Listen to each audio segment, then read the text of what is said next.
జానపదం కొత్త ఆట నేర్చిందా పాపలాంటి లేత పదం పాఠశాలగా కూనలమ్మ జానపదం పల్లె దాటి వచ్చిందా చవళిల జానతనం పాట చూపగా కుంచెలో దాగే చిత్రాలు ఎదురొచ్చేలా అంతటా ఎన్నో వర్ణాలు మంచులో దాగే చైత్రాలు బదులిచ్చేలా ఇంతలా ఏవో రాగాలు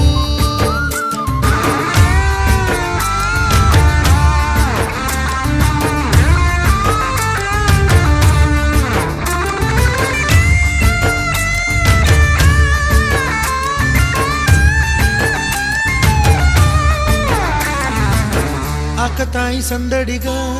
ఆగలేని తొందరగా సాగుతున్న ఈ పయనం ఎంత